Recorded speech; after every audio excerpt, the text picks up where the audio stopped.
اسی کڑی میں سب سے پہلے انشاءاللہ عزیز میں جو بات آپ کے سامنے رکھوں گا وہ یہ ہے کہ رمضان کی ابتدا کیسے ہو.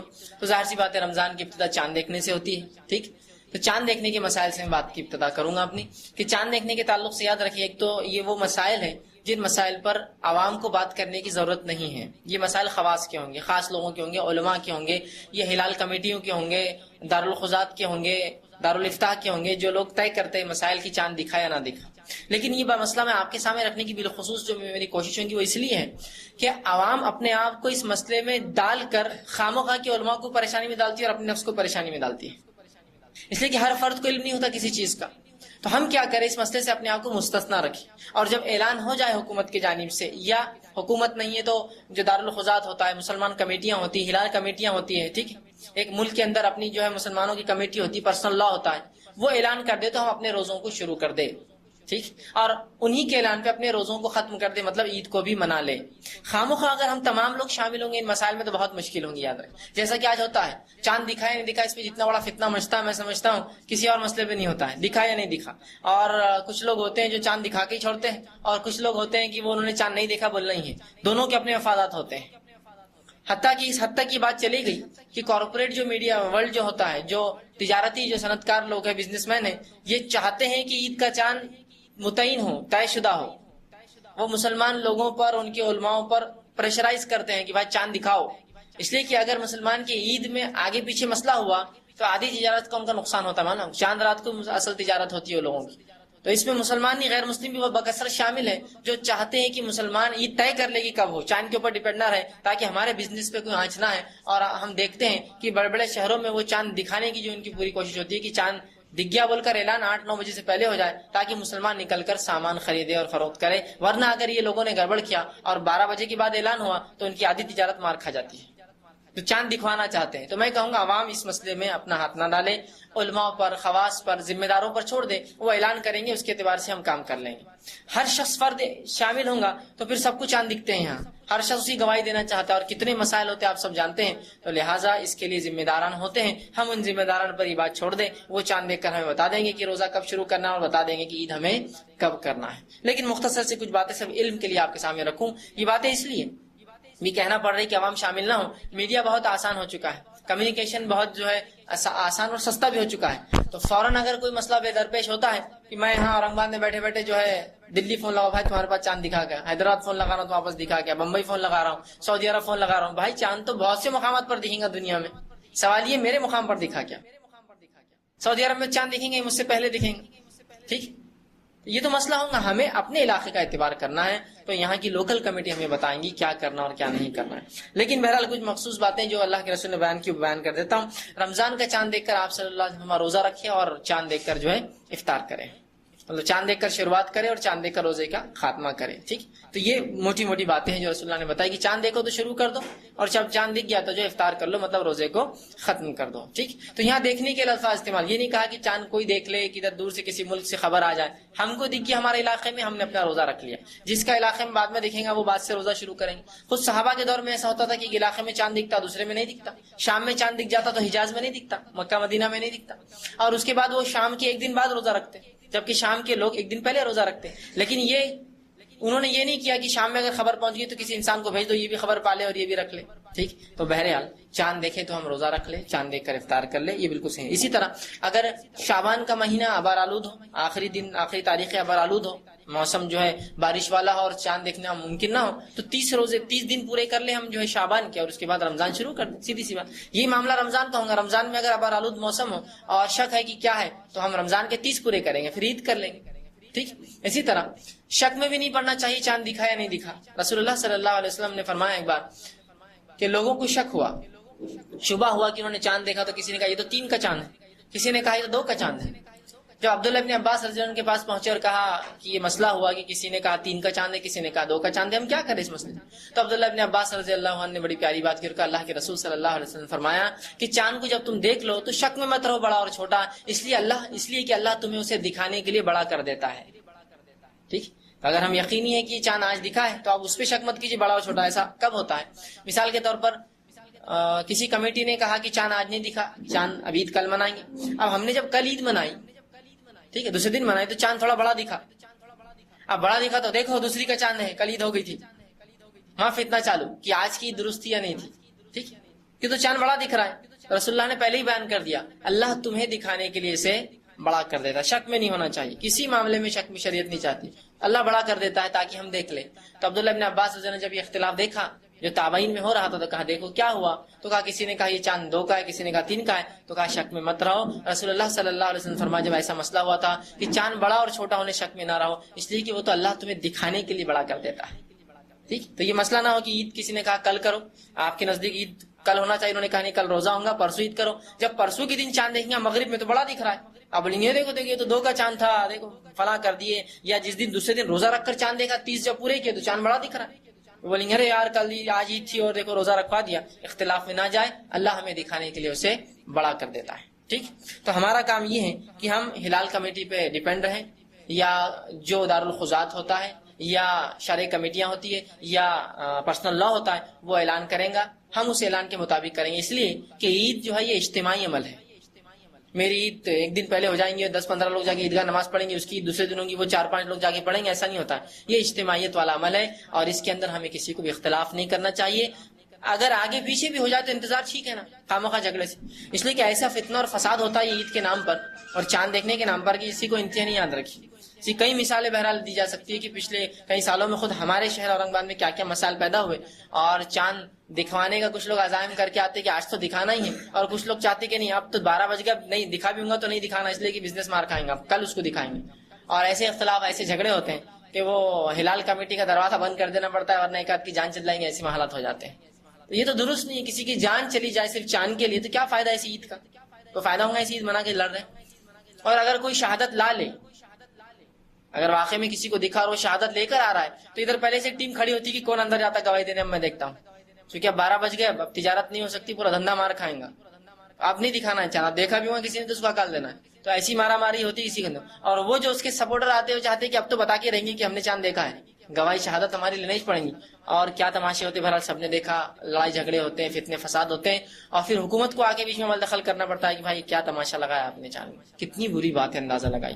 تو لہٰذا ہم اس معاملے میں چونکہ ہم مکلف نہیں، اللہ ہر کسی سے نہیں پوچھیں گا تم نے دیکھا تھا کیا، ذمہ داروں پہ ہم چھوڑ دیں. ہلال کمیٹیاں چاند کمیٹیاں ہمیں بتا دیں گی، اعلان ہو جائیں گے ہم رکھ لیں گے، اعلان نہ ہوا ہم انتظار کریں گے ان کے اعلان کا. ٹھیک، خواہ کس کو اختلاف کا مسئلہ نہ بنائیں. ٹھیک، اسی طرح جس کا تذکرہ سورہ قدر سورہ نمبر 97 آیت نمبر 1 سے لے کر آگے اللہ نے فرمایا.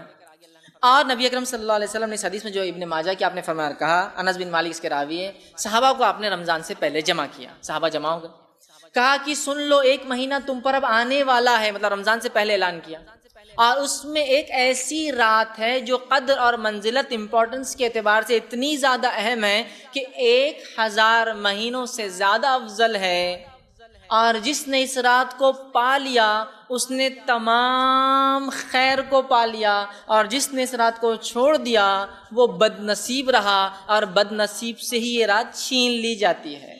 بد نصیب سے اللہ یہ رات چھین لیتا ہے، اس کو چانس اور موقع گولڈن آفر دیتا بھی نہیں ہے. تو جس نے اپنی زندگی میں شب قدر پائی اور اپنی مغفرت نہ کرا پایا، 1000 مہینے کا ثواب نہ پایا، وہ تو بہت ہی بیکار انسان رہا، بد نصیب رہا، بے نصیب رہا، اور جس کو کہیں پھوٹی قسمت رہی اس کی یہ رات. تو آپ سب پہلے اعلان کریں لوگوں کو جمع کر کے. اب ہمارے پاس اس رات کی کیا اہمیت ہے، میں آپ کے لیے نہیں کہہ رہا ہوں، ایک عمومی عام بات ہے. نہ بولے اور فیض بن ہم کو بولے باہر نکلو، ٹھیک، اور باہر نکلنے کی ضرورت نہیں، آپ اڑ گئے تو مجھے بھاگ جانا پڑے گا یہاں سے. ٹھیک، تو اندازہ لگا اس رات کو ہم کیسے برباد کر دیں گے. سب سے پہلے تو اس رات کو ہم نے خاص کر لیا، اور وہ کیا ہے 27. نبی اکرم صلی اللہ علیہ وسلم نے جب آپ کو یہ رات کی تاریخ بتائی گئی تھی اور پھر بھلا دی گئی، 2 لوگ لڑ رہے تھے، آپ نے جھگڑا چھڑایا اور کہا مجھے ایک شب قدر کی ڈیٹ دی گئی تھی، تمہارے جھگڑے نے بھلا دیا. صحابہ نے کہا اب کیا کرنا ہے، سال بھر میں ڈھونڈو جاؤ.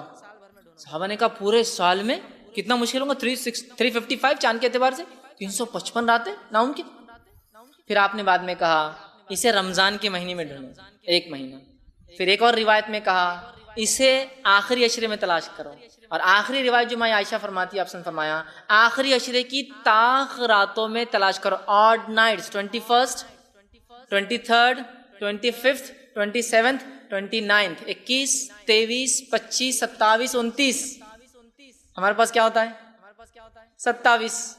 میں کبھی کبھار کہتا ہوں طنز کے طور پر، شاید نعوذ باللہ جبرائیل علیہ السلام نے آ کر انڈین لوگوں کو سہولت دے دی، بھائی تم لوگ چکر میں جاگنے کی 27 آپ کے لیے. ماں عائشہ کہہ رہی ہے ہم جو ہے آخری عشرہ جاگ کر ڈھونڈتے تھے اور ہم کو 27 فکس مل گئی. تو پہلے تو 27 مناتے جبکہ 5 میں سے کوئی ایک ہے. 27 کو بھی کیسے مناتے, اللہ رحم کرے. کیا بولوں, کپڑے اسی دن خرید لیں گے نا, رات بھر جاگنا تو ہے. مینا بازار بند ہو گیا اچھا ہوا, ورنہ لوگ گھومنے جاتے تھے اس میں.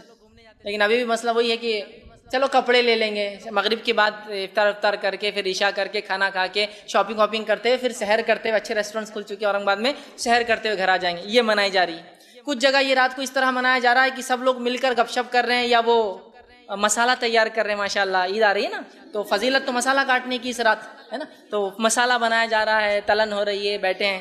کچھ لوگ یہ ہیں کہ گپ شپ میں گزار رہے ہیں, آؤ سہیلی مل بیٹھ کر بیٹھے بات چیت کریں. رات جاگنا ہے, واٹس ایپ بھی ماشاء اللہ ہے, فیس بک تھوڑی دیر یہ بھی یوز کر لیں گے, فلاں رات جا رہی ہے. یہ رات کو ایسے ضائع کرتے ہیں.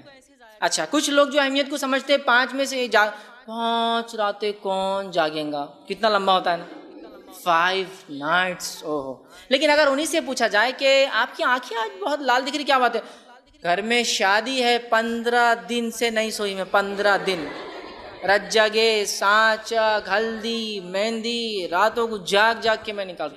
ارے ماشاءاللہ شادی ہے نا, ضروری ہے اس لیے آپ جاگ رہے. فضائل ہوں گے اس کے 1000, شاید ہر رات 1000 مہینے کا ثواب ملیں گا, اس کے لیے 10 دن جاگ رہے ہیں. کوئی گھر میں بیمار ہو جائے تو مہینہ بیمار کی لیے ہم گزار دیتے ہیں, لیکن یہ ثواب پتہ نہیں کیوں ہم کو معلوم نہیں ہو رہا. مطلب کیا ہو گیا, ایک خزانہ ہم کو فری مل گیا تو وہ اس کی اہمیت نہیں سمجھ میں آ رہی. جس جو کماتا ہے کسی چیز کو تو اس کو تکلیف محسوس ہوتی ہے, فری دے دیا گیا تو محسوس بھی نہیں ہوتی. 1000 مہینے کو آپ کیلکولیشن کیجئے, 83.4 ایئرس کا ثواب صرف ایک رات میں. اگر 10 راتیں ایسی مجھے مل گئی, اور ہر بالغ انسان کو 20 سال کا اگر ہو جائے تو 10 راتیں مل جاتی ہیں. 10 سال کی عمر میں بالغ ہوا تو 11ویں سال سے لے کر 20ویں سال تک 10 راتیں, 10 راتوں کو ملٹیپلائی کیجئے اب 83.4 سے کتنا ہوتا ہے, 830 سال سے اوپر چلا. اتنی زندگی ملے گی کیا مجھے اور آپ کو؟ سمپل نہیں ملیں گی نا, بس فائدہ اٹھا. اور اگر کسی انسان کو 20 راتیں مل گئی تو 30 سال کی زندگی پایا, تو 1600 سال کی عبادت. اب ملٹیپلائی کرتے جائیے آپ اس کو. اتنی زندگیاں نہیں ملیں گی مجھے اور آپ کو. اٹھائیے اس رات کو, پلان کیجئے, پری پلان تیاری کے ساتھ. رمضان آ گیا, پلاننگ کیا ہے ہماری؟ پلاننگ یہ ہے کہ 5 راتیں جاگنا ہے, اللہ کی عبادت کرنا ہے, تلاوت قرآن, قیام اللیل, رات کی نماز, تہجد پڑھیں گے, اہتمام ذکر اور اذکار کریں گے. پلاننگ کرنا ہے ہم کو اس کی, لیکن ہم لوگ پلاننگ نہیں کرتے ہیں. پول بنائیے کہ بھائی گھر میں سحر کا انتظام کرنا ہے, آپ لوگ لڑکیاں ہیں, عورتیں, تو آپ کے پیچھے ذمہ ہے, تو پول بنائیے کہ کچھ لوگ عورتیں یہ ذمہ کریں گے ایک رات 21 کو تم کرو, 23 کو ہم کریں گے, 25 کو تمہارا, اور پول کر کے کچھ نہ کچھ ایڈجسٹمنٹ آگے پیچھے کرنا ہے. اس لیے کہ یاد رکھیے کبھی زندگی میں ایسا آپ کو موقع نہیں ملے گا کہ پورا رمضان خالی ہے, یہ فل عبادت کریں, ہو ہی نہیں سکتا. اور یہ بات بھی آپ جانتے ہوں گے جو لوگ مینجمنٹ سے تعلق رکھتے ہیں کہ جتنے کام جلد بازی میں, مطلب جس کو کہیں گے بہت کم وقت, جلد بازی نہیں, بہت کم وقت میں اور کم سہولتوں میں ہوتے ہیں, اتنے کام بہت زیادہ وقت اور بڑی سہولتوں میں بھی کبھی کبھار نہیں ہوتے ہیں.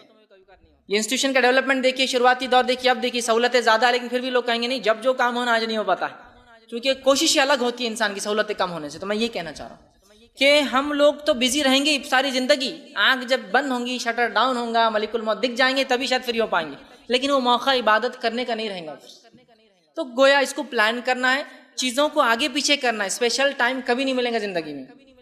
جب میں ایجوکیشن کے دور میں تھا تو مجھے اچھا لگتا تھا کہ جو گرمی کے موسم آتا نا اس میں رات میں ٹھنڈی ہوا چلتی, تو میں ایسا سوچتا تھا کہ کبھی میں کسی کے ساتھ بیٹھوں گا, دوستوں کے ساتھ باہر جاؤں گا, کبھی اپنے فارم ہاؤس پر جائیں گے ہم لوگ رات میں تاکہ انجوائے. لیکن سیمسٹر سے آ جا رہے تو کبھی فائنل ایگزام سے آ جا رہے تو نہیں کریں. پھر سوچے کہ نہیں اپن جب فری ہوں گے, لیکن زندگی نے آج تک موقع نہیں دیا کہ الگ سے آگے کچھ کرے. زندگی دیتی ہی نہیں ہے موقع کبھی. مصروفیت انسان کی بڑھتی جاتی, اس لیے حدیث میں ہے کہ خالی وقت کو غنیمت جان لو مصروفیت سے پہلے, جوانی کو غنیمت جان لو بڑھاپے سے پہلے, اور زندگی کو غنیمت جان لو موت سے پہلے. یہ اہم ہے. تو اب ایڈجسٹمنٹ کیجیے, بس کچھ نہیں, فری ٹائم کبھی نہیں ملے, ایڈجسٹمنٹ کرنا ہے آپ لوگوں کو, ٹھیک ہے. عورتیں خاص طور سے ان راتوں کو کیسے منائیں, میرا اس پہ پورا ایک عنوان ہے کہ شب قدر عورتیں کیسے منائیں ان کے مخصوص مسائل کے اعتبار سے. آپ اس کو ضرور دیکھیں نیٹ کے اوپر. بہرحال تو اس کو منانا ہے ہم کو, ہر کسی کو منانا, اور ہر کوئی منا سکتا ہے, ہر کوئی اس کا ثواب پا سکتا ہے, معلوم ہے. بہرحال تو اس رات کو مت چھوڑیے, پلان کر لیجیے, پکڑ لیجیے, جس کے تعلق سے اللہ نے اپنی کتاب میں, یہ تو رسول اللہ صلی اللہ علیہ وسلم کی گواہی اللہ نے اپنی کتاب میں دی اور فرمایا شب قدر کے تعلق سے, انا انزلناہ فی لیلۃ القدر, ہم نے اتارا اس قرآن کو لیلۃ القدر میں. وما ادراک ما لیلۃ القدر, اے مسلمانوں کیا چیز ہے جو تمہیں سمجھائیں گے لیلۃ القدر کیا ہے. لیلۃ القدر خیر من الف شہر, لیلۃ القدر اتنا جان لو تمہاری سمجھ کے اعتبار سے, تم پورا تو نہیں سمجھو گے لیکن اتنا تو سمجھ لو 1000 مہینوں سے افضل ہے. بہت افضل ہے. اور اس رات کو قدر اس لیے بھی کہا جاتا ہے چونکہ آگے قرآن نے کہا تنزل الملائکۃ والروح، اترتے اس رات جبرائیل اور فرشتے. تو مفسرین لکھتے ہیں کہ اس رات اتنے فرشتے اترتے ہیں کہ زمین بھر جاتی ہے، اس لیے اس کو قدر کہا جاتا ہے، اور زمین کو آکیپائی کر لیتے ہیں. بہت اہم رات ہے. اور رات کب سے شروع ہوتی ہے؟ مغرب سے لے کر فجر کے شروع ہونے تک. اور الحمدللہ ابھی اس وقت 10 گھنٹے تقریباً ملتے ہیں ہم کو. ابھی جو ماحول چل رہا ہے 7 بجے 7:15 کو مغرب ہو رہی ہے اور فجر جو ہو رہی ہے. 10 گھنٹے کی رات. اس میں تلاوت، نماز 2 تو فرض آ جائیں گی، مغرب اور عشاء، اس کے علاوہ تہجد، قیام اللیل جس کو کہیے، اس کے بعد ذکر و اذکار اور اس کی مخصوص دعائیں بھی جو اس رات کرنی چاہیے. ضرور اس کا ہم اہتمام کریں. یہ بڑی فضیلت. اب اس مہینے کی دوسری بڑی فضیلت، اور خاتمے کی طرف جا رہا ہوں، وہ یہ ہے اس مہینے کو اللہ نے اپنی آخری کتاب کے نزول کے لیے چنا. اسی لیے رمضان کو کہا جاتا ہے شہر رمضان شہر القرآن. رمضان کا مہینہ قرآن کا مہینہ ہے. دیکھیے کوئی چیز کسی مہینے میں آئے تو اس کی اس سے نسبت جڑ جاتی ہے، تعلقات جڑ جاتے ہیں. جیسا مثال کے طور پہ آپ نے گھر لیا رمضان میں تو آپ کہتے ہیں یہ گھر رمضان، ہر رمضان یاد کرتے ہیں آپ یہ گھر رمضان میں لیا تھا. اسی طرح آخری کتاب کو بھیجنے کے لیے اللہ نے جس منتھ کا سلیکشن کیا وہ کون سا ہے؟ رمضان. اس سے اس کی فضیلت پتہ چلتی ہے. تو رمضان کا قرآن سے بہت گہرا اٹوٹ تعلق ہے. اس لیے کہ اللہ نے فرمایا شہر رمضان الذی انزل فیہ القرآن ھدی للناس وبینات من الھدی والفرقان. رمضان وہ مہینہ جس میں قرآن نازل ہوا انسانیت کی ہدایت کے لیے، صرف مسلمانوں کے لیے نہیں ہے یہ کتاب، سب کے لیے. تو رمضان وہ مہینہ تھا جس میں قرآن کا نزول ہوا. تو رمضان میں قرآن نازل ہوا. تو رمضان میں کیا کریں گے؟ نبی اکرم صلی اللہ علیہ وسلم کی سنت تھی رمضان میں آپ صلی اللہ علیہ وسلم کچھ نہ ہو تو ایک قرآن ختم کرتے تھے، جبریل علیہ السلام کو سناتے تھے. اور آخری سال جو آپ نے زندگی کا پایا اس میں آپ نے 2 بار قرآن سنایا. تو گویا 1 بار بھی اور 2 بار بھی قرآن پڑھا جا سکتا ہے اس مہینے کے اندر. تو کم از کم ایسی پریکٹس بنا لیں ہم اور آپ کہ ایک قرآن ضرور ختم کریں گے، ایک قرآن. اور ایک قرآن ختم کرنے کا سب سے اچھا طریقہ وہ 30 پارے جو بانٹ دیے گئے ہیں، 30 پارے 30 دن کے اعتبار سے، ہر پارے کے اندر 20-25 یا 30 تک رکوع جاتے ہیں. سسٹم مان لیجئے. مصروف بھی اگر ہر نماز کے بعد 5-5 رکوع بھی آپ لینا شروع کر دیں، اپنے آفس ٹائمنگ میں بھی، کالج میں تھوڑا بہت ٹائم ملے تو بھی ہم قرآن کو 1 پارہ ختم کر سکتے ہیں دن بھر میں. پھر جو بچ جائے رات میں جائے، مغرب کے بعد یا عشاء کے بعد سونے سے پہلے آپ اس کو تلاوت کر کے اس کو پڑھ لے. یاد رکھیے 1 پارہ کر لے تو 30 پارے ہو جاتے ہیں، 1 قرآن ہو جاتا ہے. اور بہت گہرا تعلق. اور ہر رمضان ہم کو اپڈیٹ بھی کرے نا. تو ایک رمضان قرآن پورا پڑھا، اگلے رمضان کچھ ترجمے کی طرف، اگلے رمضان کچھ تفسیر کی طرف. اور ہر رمضان یہ طے کر لے کہ ایک تفسیر اگر ختم کروں گا ترجمے کے ساتھ قرآن کو تو ریویژن بھی ہو جاتا ہے. جیسے کہ ہر شخص جانتا ہے، ٹیچرز تو بہت اچھے سے اس کو سمجھتے ہیں، آپ اگر کسی ایک مخصوص سبجیکٹ کے بھی ٹیچر ہے اور 50 سال سے بھی پڑھا رہے ہوں گے تب بھی آپ چیپٹر پڑھانے سے پہلے پھر ایک بار کیا کرتے ہیں؟ ریویژن. سب کرتے ہیں، مجھے پتا ہے جتنا اچھا ٹیچر ہوں گا اتنا زیادہ ریویژن کرتا ہے. کوئی یہ بول ہی نہیں سکتا میں نیند میں سے اٹھ کے آتا ہوں پڑھانا شروع کر دیتا ہوں. ایکسٹراڈنری کچھ لوگ ہوتے ہیں، لیکن باقی تمام لوگوں کو ریپیٹ کرنا. چلو ایک بار، ہاں چلو، ارے آپ نے تو اتنے دن سے 10 سال پڑھاؤ یا 20 سال پڑھاؤ یا 100 سال پڑھاؤ، یہ رول ہے اس کا. ریپیٹیشن، ریوائیو کرنا ہی پڑتا ہے. تو کیوں نہ ہم بھی عادت بنا لیں رمضان میں اپنی کتاب کو، قرآن کو 1 بار پورا کیا کیا تھا، تھوڑا سا کبھی کبھار کمزوری آ گئی فلاں، ارے یہ ہے کیا، یہ ہے کیا، یہ ہے کیا، اور آدمی سیٹ. اب رمضان میں جب 30 دن ریڈنگ کی عادت ہو جائیں گی تو غیر رمضان کیا کرنا پھر معلوم؟ قرآن کا ترجمہ رمضان میں ہو گیا، ایک تفسیر اٹھا لینا، ہر سال ایک نئی تفسیر لاتے رہنا. تو ایوری ایئر 1 بار ٹرانسلیشن اور اس کے بعد 1 بار پورے سال میں کامنٹری ختم ہو جانا چاہیے. تو زندگی میں ایسا 2-4-5 سال بھی کرے تو کئی تراجیم ختم کر کے ہم پڑھ لیتے ہیں. لیکن بہت افسوس کی بات ہے اللہ کی کتاب سے جو ہمارا تعلق، ریلیشن شپ ہونا چاہیے تھا وہ نظر نہیں آتا. اس سے کئی گنا مضبوط تعلق ہمارا نظر آتا ہے ناول سے. اتنی موٹی موٹی ناول میں نے دیکھا لوگوں کو پڑھتے ہوئے، اور خاص طور سے ٹھیک ہے خواتین میں عادت ہوتی ہے، موٹی سرانے رکھی ہوئی ہوتی ہے، اٹھے یا چل فلاں مشرق اور یہ اور وہ کئی ہے، پورا پڑھ لیا. ٹھیک ہے کوئی مسئلہ، لیکن اللہ کی کتاب تو اس سے کم ہے اور چھوٹی ہے. مشکل ہوتا، فلاں مسئلہ ہے، یہ ایسا ہے، وہ ویسا ہے، پڑھے تو عمل کرنا پڑتا، اور اتنی ساری باتیں. اور یہ سب سے بڑی وجہ ہے، اور بات ختم کر رہا ہوں میں، سب سے بڑی وجہ قرآن نہ پڑھنے کی وہ کیا ہے معلوم آپ کو؟ پڑھے تو عمل کرنا پڑتا، اپنے سے ابھی عمل ہونے والا نہیں. اپنے ابھی گناہ کریں گے، پھر ریٹائرمنٹ کے بعد حج کو جا کے آئیں گے، پھر نیک بن جائیں گے. یہ پلاننگ ہے سب کی. ایک مرتبہ میں ایک جگہ درس لیتا تھا، وہاں ایک صاحب جن کے گھر میں درس تھا وہ آ کر بچوں سے کہنے لگے، اپنے بچوں سے، بیٹوں سے، بیٹے دیکھو تم فیض صاحب آ رہے اور درس سن رہے ان کا. میں ایک نصیحت کر دیتا میری طرف سے، بولے باقی تمہارا معاملہ. بچوں نے بولے ابا بتائیے کیا نصیحت ہے. جو فیض بھائی آتے نا بولے تمہارے، وہ ان کی زبان ہے، بیٹا باپ سے بات کر رہا، فری لینگویج، بہت باریک باریک پیستے، مطلب بہت ڈیٹیل میں جاتے چیزوں کی، بہت باریک باریک پیستے. بولے وہ جتنا تم کو بتا رہے نا ڈیٹیل میں، بولے تمہاری پکڑ میرے بچوں اتنی بڑھتے جا رہی. بولے اب میرے کو دیکھ لو، بولے میں نے کبھی قرآن نہیں پڑھا،